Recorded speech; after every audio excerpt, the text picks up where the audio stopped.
Shalom. Selamat kita berjumpa lagi di minggu sengsara yang keempat pada pagi hari ini.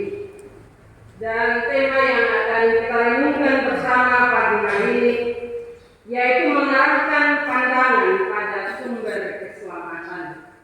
Sekali lagi, mengarahkan pandangan pada sumber keselamatan. Bapak, Mama, saudara-saudara yang saya kasihi dalam Tuhan kita Yesus Kristus. Salah satu tantangan yang serius terhadap iman percaya kita kepada Tuhan adalah penderitaan. Di dalam iman kita yakini bahwa Tuhan itu Maha Kuasa, Tuhan itu Maha Tahu, Tuhan itu Maha Kasih. Tetapi Bapak Mama, ketika kita mengalami penderitaan yang berat atau penderitaan yang ekstrim, kita pasti bertanya, di mana Tuhan? Kenapa Tuhan sudah datang ke tolong cepat?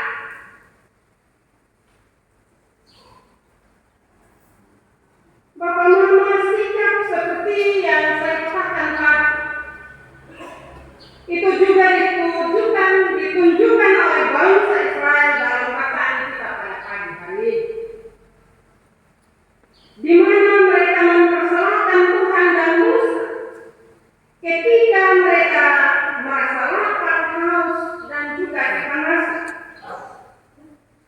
Dalam Alkitab yang baru kita baca bercerita tentang perjalanan bangsa Israel menuju Kanaan. Dan dalam perjalanan itu Bapak Mama, mereka memberontak, mereka melawan laut. Kenapa Bapak Mama? Karena perintah-perintah yang disampaikan oleh Allah bagi mereka harus menjalankan. Yaitu Bapak Mama, mereka berjalan berputar-putar mengelilingi daerah Edom. Padahal sebenarnya ada jalan kota. Tetapi perintah Tuhan lewat Musa untuk mereka harus berjalan putar. Saudara-saudara yang saya kasih dalam perjalanan itu Bapak Mama, mereka tidak tahan penderitaan. Mereka lapar, mereka haus. Dan dalam situasi yang demikian Bapak Mama, mereka mulai banyak. Coba kalau dulu tolong tetap di Mesir, mungkin tolong saling menderita demikian. Tolong bisa makan daging sampai puas, minum air sampai puas. Mereka lupa bahwa walaupun mereka makan daging, minum air puas, dan segala kebutuhan dipenuhi, tapi mereka adalah bangsa yang diperbudak. Dalam situasi yang demikian Bapak Mama, mereka mudah melupakan kasih dan kebaikan Tuhan. Padahal Allah begitu baik bagi mereka. Kalau kita melihat kembali perjalanan bangsa Israel, ketika mereka lapar, Tuhan kasih mana, kasih durung tuyul, makan sampai puas. Ketika dalam perjalanan siang, mereka tidak merasakan teriknya panas karena ada tiang awan. Malam mereka tidak jalan dalam kegelapan, tetapi ada tiang api yang selalu menuntun mereka. Tapi dalam sekejap mereka melupakan semua kebaikan itu. Mereka melupakan kebaikan Allah yang selalu setia menuntun mereka. Mereka juga lupa bahwa mereka adalah bangsa yang dipilih, sehingga tidak mungkin Allah membiarkan mereka mati dalam perjalanan ini. Penderitaanlah yang membuat mereka sekali lagi melupakan segala kebaikan Allah. Bapak Mama, perjalanan panjang dari Mesir ke Kanaan sebenarnya punya tujuan dari Allah bagi bangsa Israel. Tujuannya dari Allah yaitu melatih mereka menjadi umat yang taat kepada hukum-hukum Tuhan. Tetapi mereka tidak memahami tujuan Allah.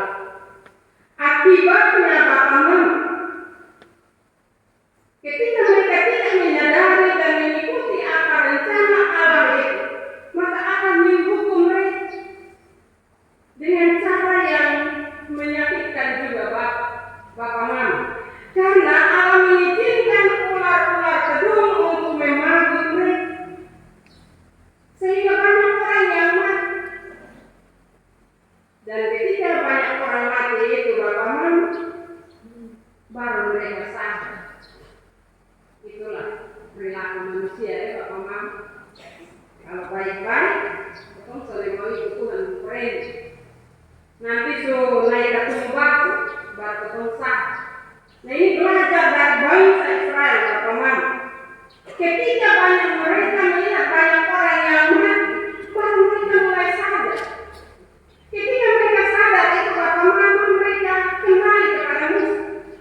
Minta Musa untuk berdoa kepada Allah supaya mereka mendapat pengampunan. Dan dari kesadaran itu bagaimana Allah mengasihi mereka. Walaupun mereka jahat bagaimana, tetapi Allah tidak membiarkan mereka. Ketika mereka sadar dan kembali berdoa memohon pertolongan Tuhan, Allah mengasihi mereka. Sehingga Allah minta Musa untuk buat ular dari tembaga dan ditaruh di tiang yang tinggi. Sehingga ketika mereka dipagut dan melihat pada ular yang ditaruh di tiang yang tinggi itu, maka mereka tidak mati. Bagaimana saudara-saudara yang saya kasihi dalam Tuhan kita Yesus Kristus?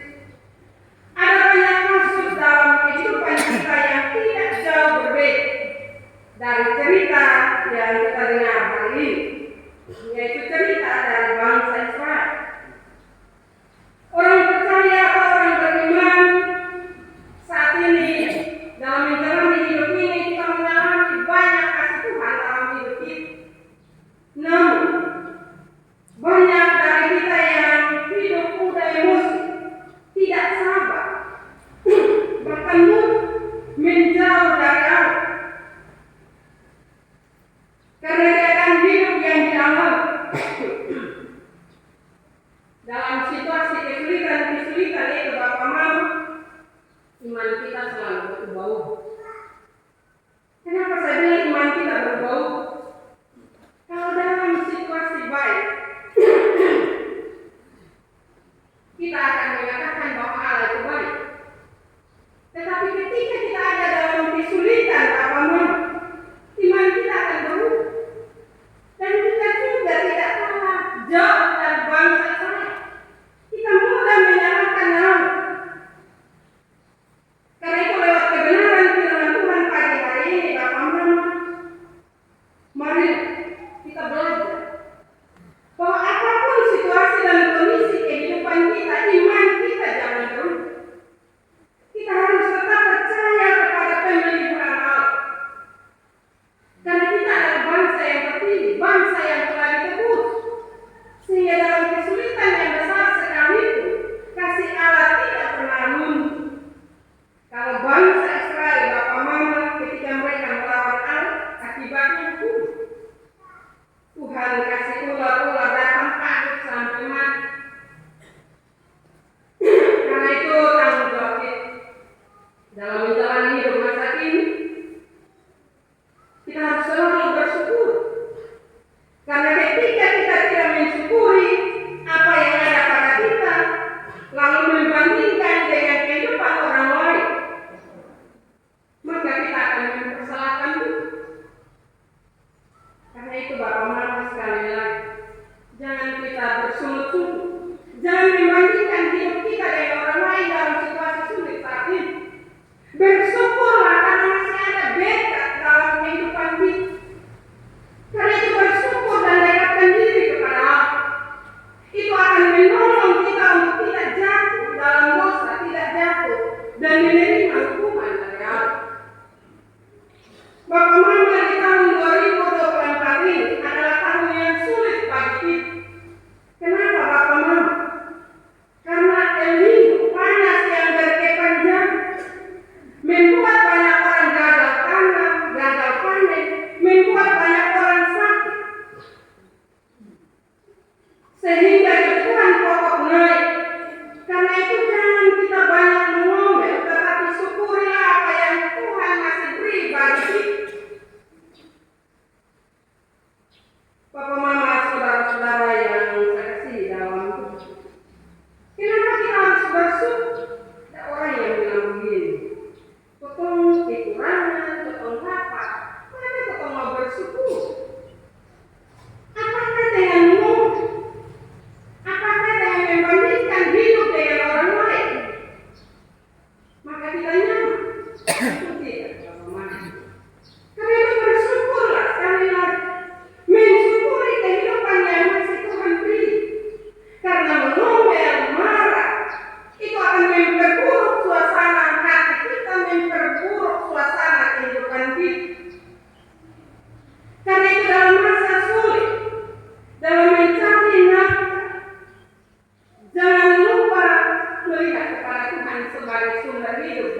Bapak Ibu saudara-saudara yang terkasih dalam Tuhan kita Yesus Kristus, sebagaimana yang juga diajarkan kepada kita lewat penderitaan Kristus, seperti Musa meninggikan ular kedung pada tiang di padang gurun, demikian juga Allah meninggikan Yesus melalui jalan penderitaan dan kematian. Penderitaan dan kematian, kebangkitan Kristus adalah bukti kasih setia Allah dan jaminan keselamatan bagi hidup kita. Yesus Kristus telah ditinggikan di kayu salib supaya setiap orang yang percaya kepadanya tidak binasa melainkan beroleh hidup yang kekal. Hanya Yesus satu-satunya jalan keselamatan dan hidup. Maka perkuat komitmen iman percaya kita, dan kita tetap percaya kepadanya walaupun kita harus mengalami kesulitan, tantangan, penderitaan.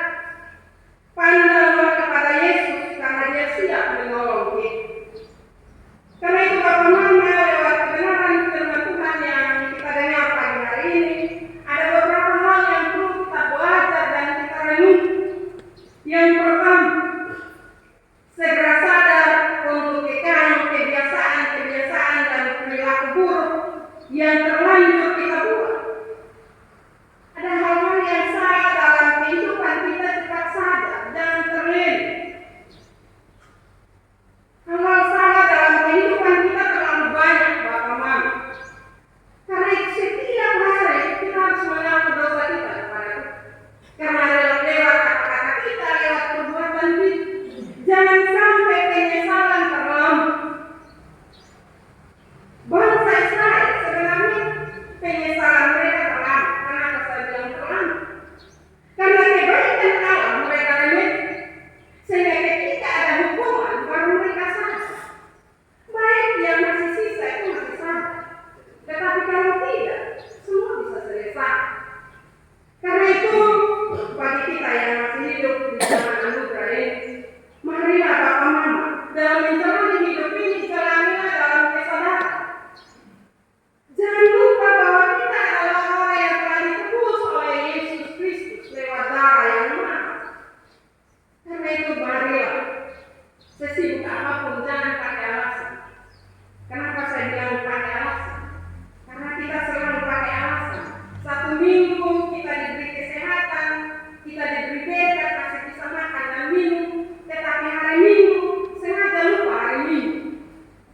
Jangan itu terjadi dalam kehidupan kita. Harus selalu sadar bahwa satu minggu perjalanan hidup kita masih ada kenyataan Tuhan. Berarti hari Minggu adalah hari di mana kita harus bersyukur kepada Tuhan bahwa diri kita, bahwa pergumulan kita, sehingga di musuh yang baru kita diberi kekuatan dan kemampuan walaupun kita harus menghadapi berbagai penderitaan. Tetapi karena kesadaran itu, Allah selalu memelihara kita. Hal yang kedua,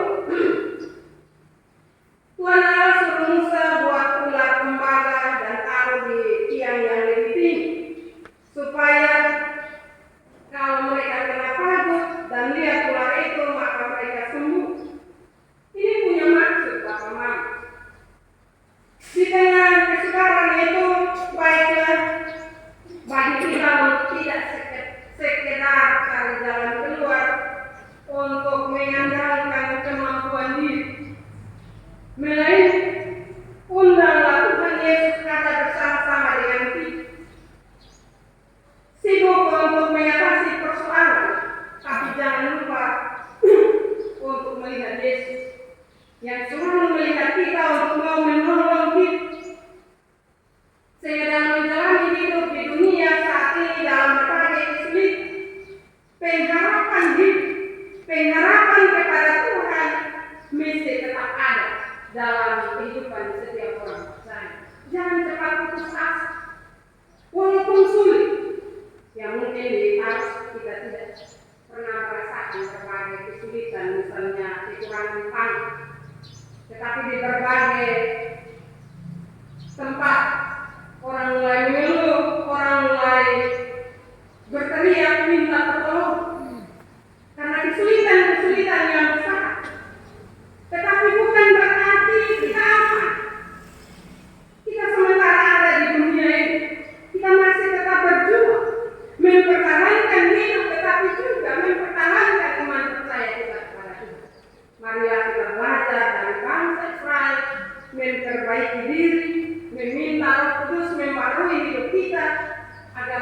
walaupun dalam situasi yang sulit, tetapi kita tetap dekat dengan Dia.